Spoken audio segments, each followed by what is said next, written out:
Halo, jumpa lagi dengan aku dan Guru, channelnya informasi dan edukasi seputar kegiatan guru.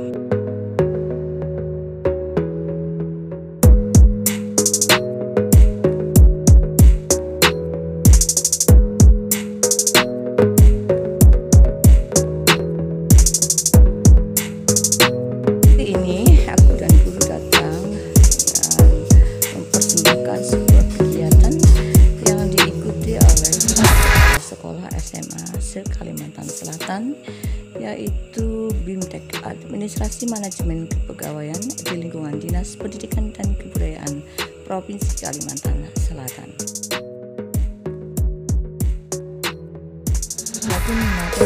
BIMTEK yang disampaikan itu adalah peraturan disiplin kepegawaian, peraturan cuti pegawai, peraturan kenaikan pangkat dan mutasi, serta SKP terbaru tahun 2022.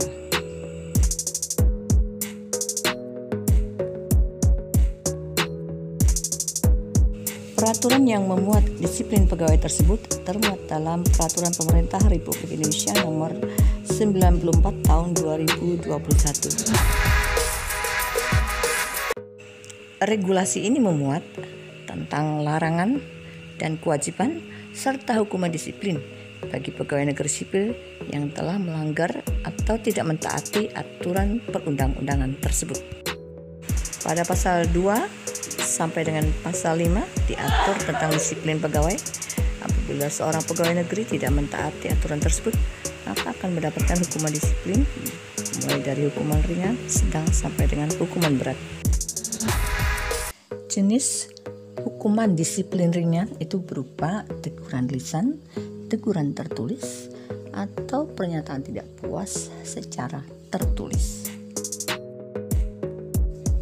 Sedangkan hukuman disiplin sedang itu bisa berupa pemotongan tunjangan kinerja atau tukin sebanyak 25% selama 6 bulan, atau pemotongan tukin sebanyak 25% sebanyak 9 bulan, atau pemotongan tukin 25% sebanyak 12 bulan.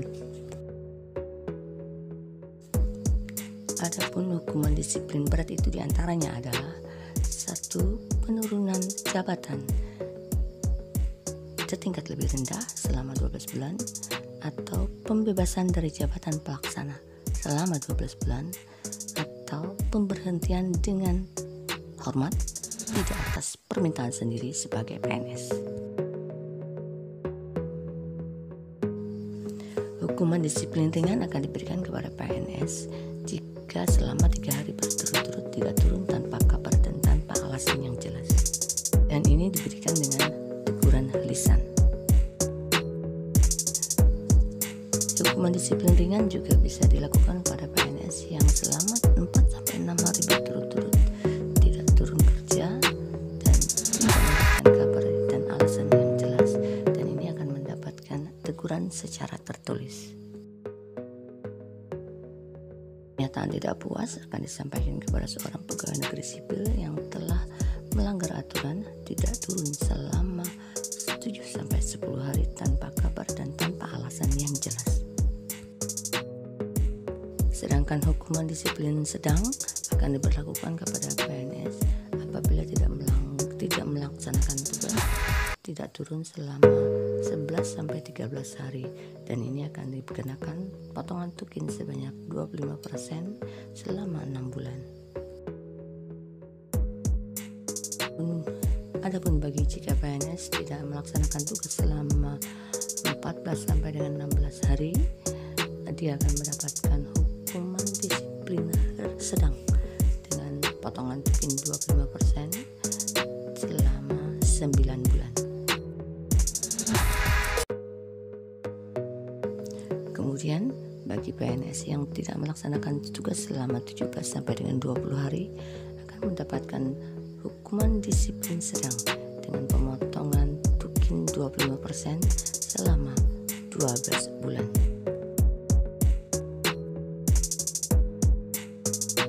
Jika seorang pegawai negeri sipil tidak melaksanakan tugas selama 21 sampai 24 hari kerja, maka dia akan mendapatkan hukuman disiplin berat tingkat lebih rendah selama 12 bulan.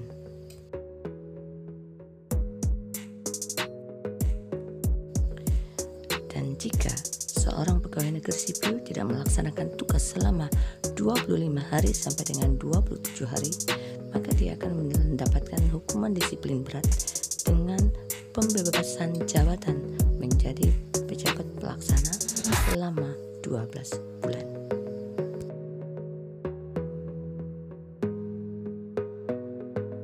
Dan hukuman disiplin berat akan dijatuhkan kepada PNS yang tidak melaksanakan tugas dengan jumlah akumulatif 28 hari atau lebih selama 1 tahun. Dan hukuman berat ini adalah pemberhentian dengan hormat tidak atas permintaan sendiri sebagai PNS. Nah, sedangkan peraturan cuti pegawai itu termuat dalam Perka BKN nomor 7 tahun 2021, di mana itu merupakan perubahan atas Perka BKN nomor 24 tahun 2017.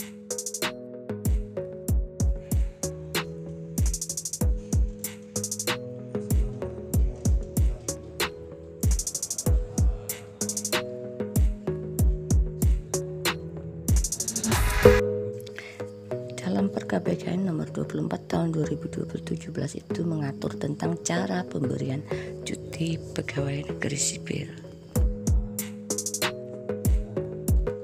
di mana dalam peraturan tersebut dikatakan bahwa seorang pegawai negeri sipil akan mendapatkan hak untuk cuti tahunan, kemudian cuti besar, kemudian cuti sakit, cuti melahirkan, cuti alasan penting, cuti di luar tanggungan negara, dan cuti bersama. Cuti tahunan diberikan kepada seorang pegawai negeri sipil yang melaksanakan tugas selama 1 tahun dan boleh diambil selama 12 hari kerja.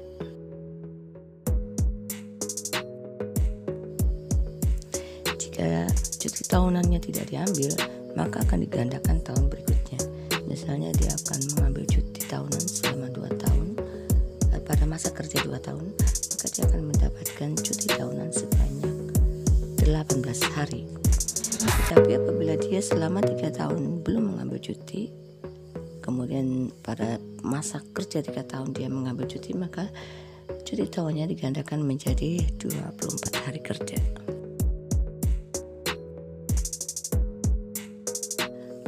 Terkhusus untuk guru dan dosen, di mana termuat dalam pasal 313 ayat 2 dikatakan bahwa bagi PNS yang menjabat sebagai guru di sekolah dan dosen di perguruan tinggi yang mendapatkan liburan juga mempunyai hak untuk mendapatkan cuti sebagai PNS.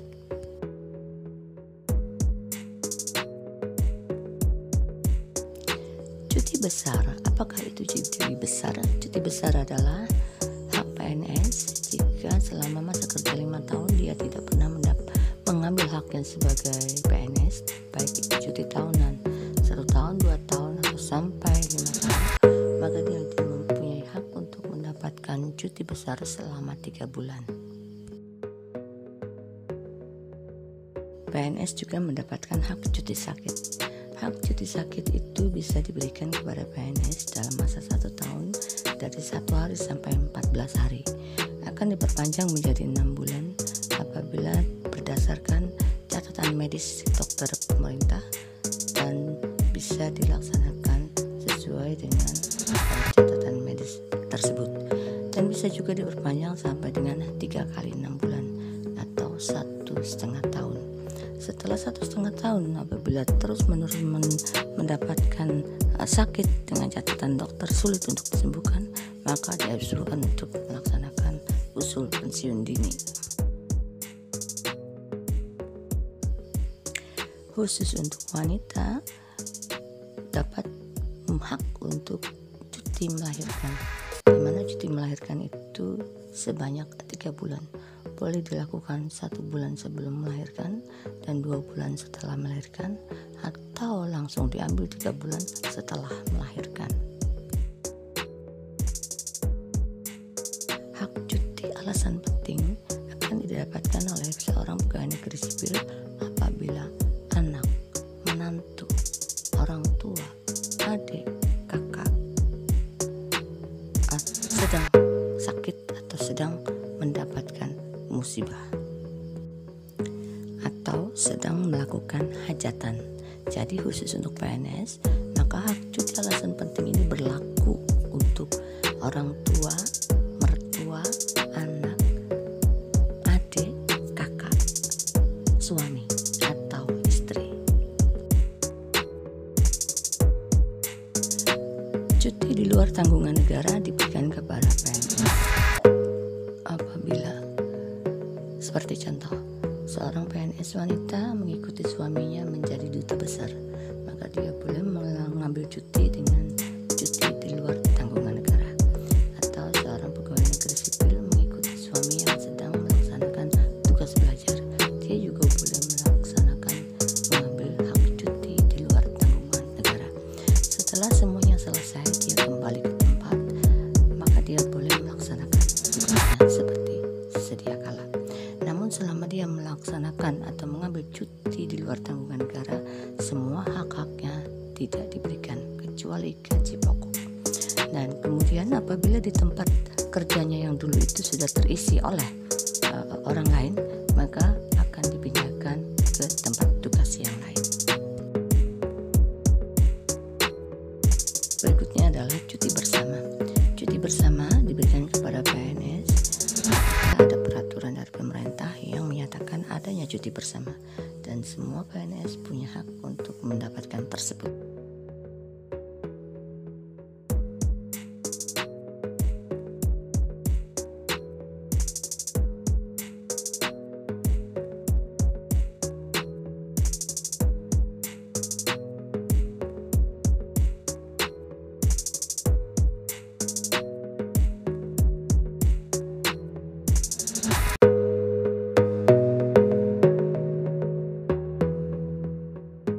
Sistem kenaikan pangkat itu ada dua, yaitu sistem kenaikan pangkat sistem reguler dan kenaikan pangkat pilihan.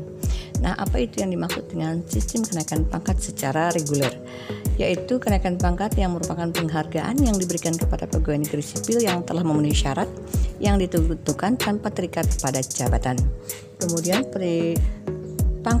kenaikan pangkat pilihan itu adalah kepercayaan dan penghargaan yang diberikan kepada pegawai negeri sipil atas prestasi kerjanya yang sangat tinggi. Untuk seorang guru, sistem kenaikan pangkat yang dipakai adalah sistem kenaikan pangkat reguler, di mana seorang guru tersebut bisa naik pangkat apabila memenuhi syarat-syarat, atau yang dimaksud dengan syarat itu adalah angka kredit yang sesuai dengan pangkat dan golongannya. Nah, untuk jabatan fungsional guru ada syarat-syarat yang bisa untuk kenaikan pangkat fungsional guru, yaitu guru yang bersangkutan harus memenuhi angka kredit minimal, yaitu angka kredit yang sudah ditetapkan oleh pejabat penilai angka kredit. Guru juga sekurang-kurangnya menduduki jabatan terakhir selama 1 tahun. Kemudian guru yang bersangkutan mempunyai minimal nilai baik dalam daftar penilaian kinerja guru.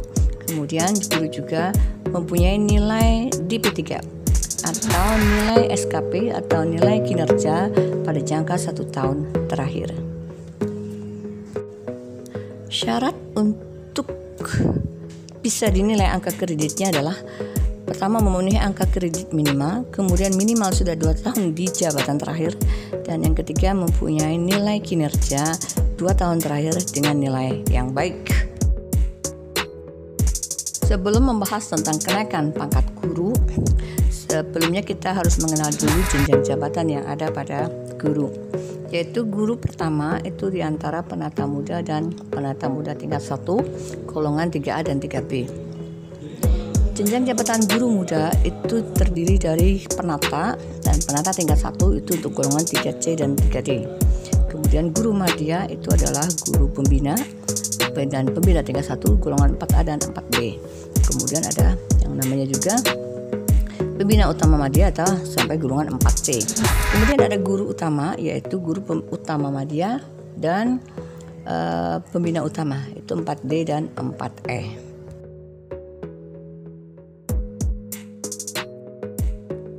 Dalam hal kenaikan pangkat guru, guru harus memahami betul angka kredit yang dibutuhkan dalam kenaikan jenjang jabatan maupun jenjang pangkat atau golongan. Kebutuhan angka kredit yang dibutuhkan dalam kenaikan pangkat dan golongan itu dapat dilihat pada tabel yang disertakan berikut ini. Dalam tabel tersebut bisa dilihat untuk guru pertama yaitu golongan 3A dan ke-3B. Seorang guru 3A ingin naik pangkat ke 3B yang sama dengan jabatan guru pertama dengan tingkat 1, itu harus mengumpulkan angka kredit sebanyak 150. Angka kumulatif kredit ini terdiri dari AKK 50 itu adalah angka kumulatif kredit, kemudian PKB nilai ada 3, kemudian angka kredit penunjang itu nilai 5. Jadi dia harus mendapatkan jumlah nilai 150. 100 itu diambil dari angka kredit ijazah yang dimilikinya.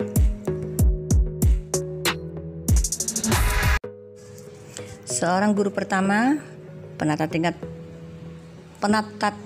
muda tingkat 1 3B ketika ingin naik pangkat ke 3C menjadi guru muda, dia harus mengumpulkan angka kredit sebanyak 200.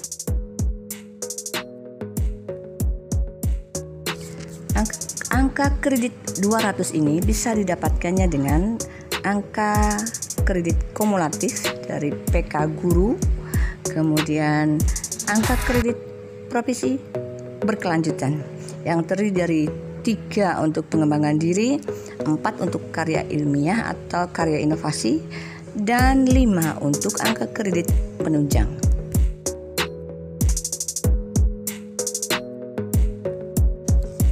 Seorang guru pertama 3B yang akan naik ke 3C guru muda sebagai guru muda, selain dia harus mengumpulkan angka kredit 200, dia juga harus memiliki nilai kinerja minimal baik. Syarat wajib bagi seorang guru dari 3B mau ke 3C, apabila nilai kreditnya sudah mencukupi 200 tetapi dia tidak memiliki pengembangan diri dan tidak memiliki karya inovatif, maka dia tidak bisa naik pangkat walaupun angka kreditnya sudah dipenuhi.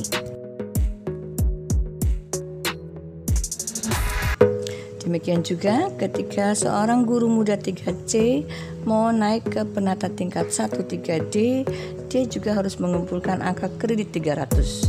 Tetapi walaupun angka kredit 300 ini sudah dipenuhinya, namun apabila dia tidak bisa membuat suatu karya pengembangan diri, di mana itu ada 8 karya inovasi dan pengembangan diri, itu ada 4 serta ada 10 penunjang, maka dia tidak bisa naik pangkat.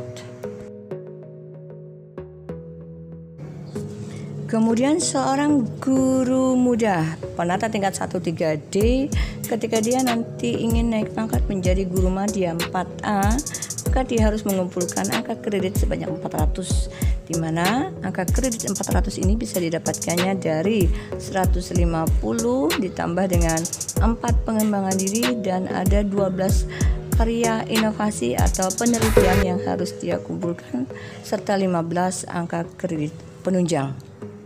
Biasanya dari 3D ke 4A ini secara logika anak-anak atau guru-guru menafsirkannya bahwa 12 PTK atau penelitian tindakan kelas atau 12 penelitian tindakan sekolah itu ada 2 ya, atau 3 karya, demikian.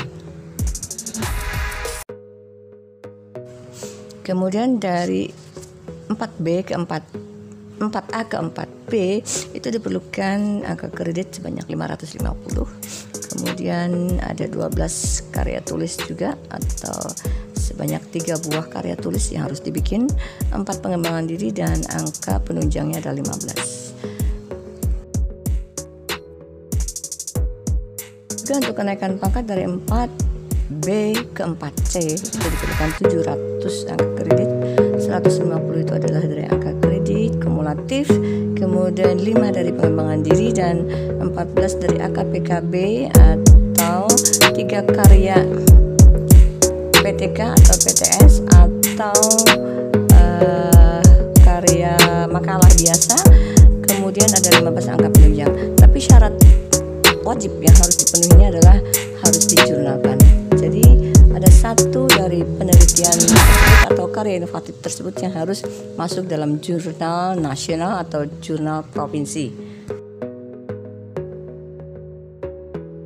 Dan untuk guru, dari guru madya atau 4C mau ke guru utama atau pembina utama madya 4D, itu harus mengumpulkan angka kredit 850, di mana dia harus mengumpulkan angka kredit kumulatif 200, 5 pengembangan diri, dan 20 karya inovasi. Dan karya inovasi ini berarti ada 4 PTK atau 5 PTK atau 5 PTS, kemudian juga harus masuk dalam jurnal nasional. Kemudian ada lagi satu angka kredit, yaitu angka kredit penunjang sebanyak 20.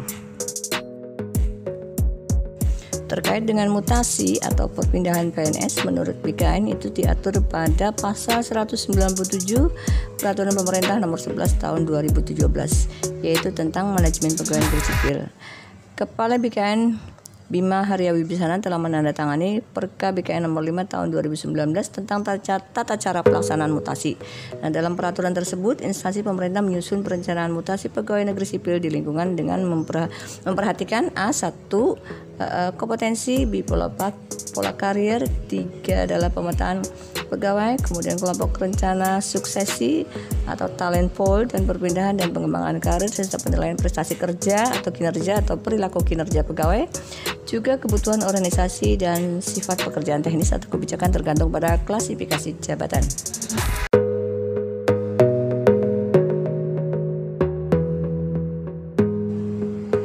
Tata cara mutasi pegawai diatur dalam Perka BKN Nomor 5 Tahun 2019.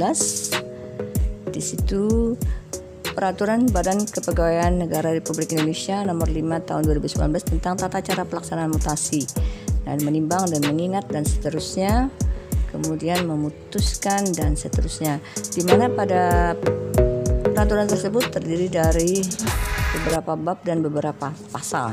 Sementara itu, jenis mutasi juga dibedakan menjadi mutasi PNS dalam satu instansi pusat atau instansi daerah, kemudian mutasi PNS antar kabupaten kota satu provinsi, kemudian mutasi PNS antar kabupaten kota antar provinsi dan antar provinsi, kemudian mutasi PNS provinsi kabupaten kota ke instansi pusat atau sebaliknya, dan mutasi PNS antar instansi pusat, dan mutasi perwakilan NKRI ke luar negeri.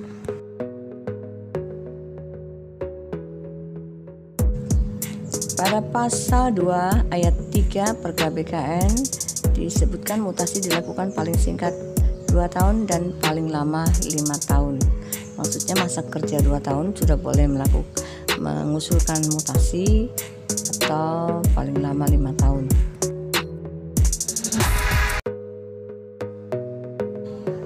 Persyaratan yang harus dimiliki bagi seorang PNS ketika ingin mengusulkan mutasi adalah berstatus PNS, kemudian analisis jabatan dan analisis beban kerja terhadap jabatan yang dipenuhi akan dimutasi, kemudian melampirkan surat permohonan mutasi dari PNS yang bersangkutan, kemudian melampirkan surat usul mutasi dari PPK atau pejabat pengambil kebijakan instansi penerima dan menyebutkan jabatan yang akan diduduki.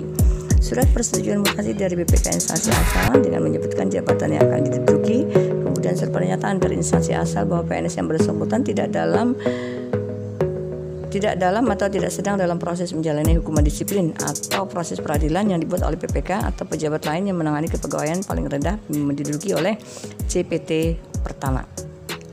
Kemudian salinan fotokopi sah keputusan dalam pangkat dan atau jabatan terakhir, kemudian salinan fotokopi sah penilaian kinerja bernilai baik dalam 2 tahun terakhir, kemudian syarat pernyataan tidak sedang menjalani tugas belajar atau kegiatan dinas yang dibuat oleh PPK atau pejabat lain yang menangani kepegawaian yang rendah minimal CPT pertama, dan atau surat keterangan bebas temuan yang diterbitkan oleh inspektorat di mana PNS tersebut berasal.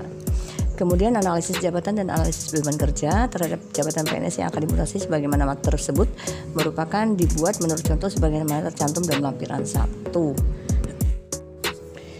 Mutasi itu biasanya ada mutasi dengan keinginan sendiri, atau juga mutasi karena promosi. Nah, mutasi adalah penempatan seseorang pada tugas baru dengan tanggung jawab, hierarki jabatan dan penghasilan yang relatif sama dengan statusnya yang lama.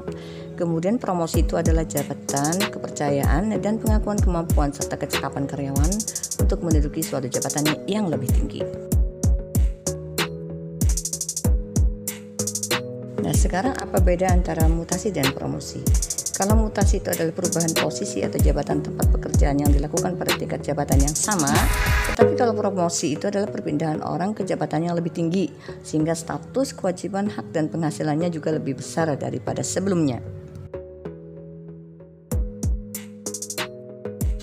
Apa tujuan dari mutasi dan promosi? Kalau mutasi itu bertujuan untuk memberikan pengalaman baru dan menghilangkan rasa jenuh, sehingga bentuk hukuman dan lain sebagainya itu bisa menjadi sebagai motivasi.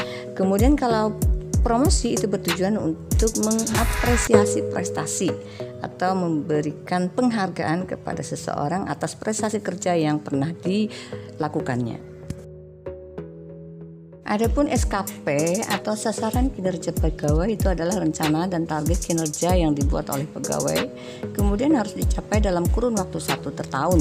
Target tertentu atau target tersebut telah ditentukan, diketahui serta disetujui oleh pimpinan pegawai yang bersangkutan berdasarkan tugas pokok dan fungsi masing-masing. SKP PNS atau sasaran kerja pegawai itu termuat dalam Peraturan Pemerintah Nomor 30 Tahun 2019 tentang penilaian kinerja pegawai negeri sipil. SKP itu wajib bagi seorang PNS dan wajib untuk disusun oleh seorang PNS. SKP itu memuat seluruh kegiatan, tugas, jabatan, dan target yang harus dicapai dalam kurun waktu penilaian yang bersifat nyata dan dapat diukur. Sasaran kinerja pegawai itu meliputi aspek apa saja?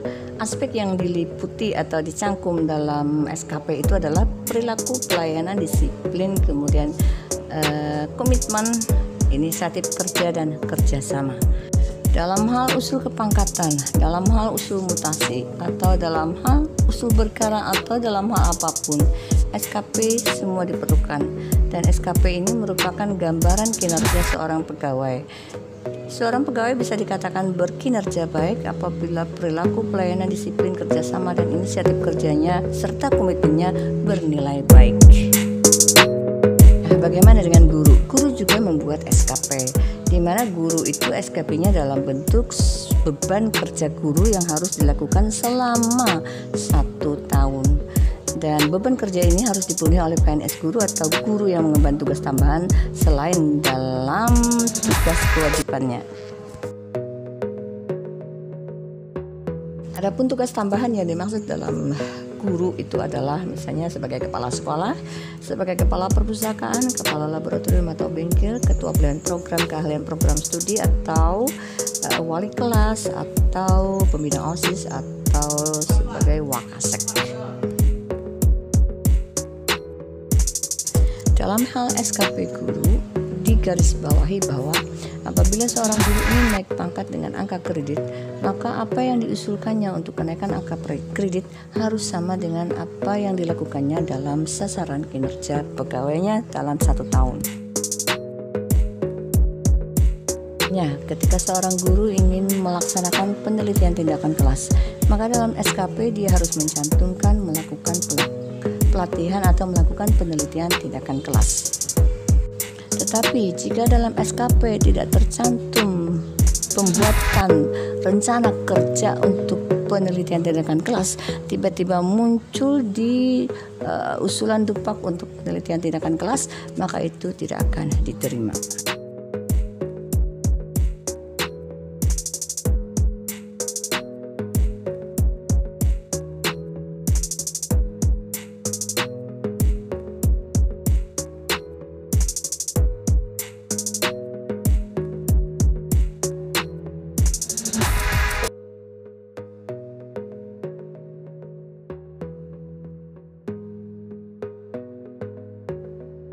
Nah, demikianlah teman-teman kabar dari Aku dan Guru, di mana Aku dan Guru kali ini menyampaikan tentang beberapa peraturan mulai dari cuti, kemudian dari kenaikan pangkat, kemudian mutasi dan promosi sampai dengan sasaran kinerja pegawai, yang semuanya itu berguna bagi kita sebagai seorang guru.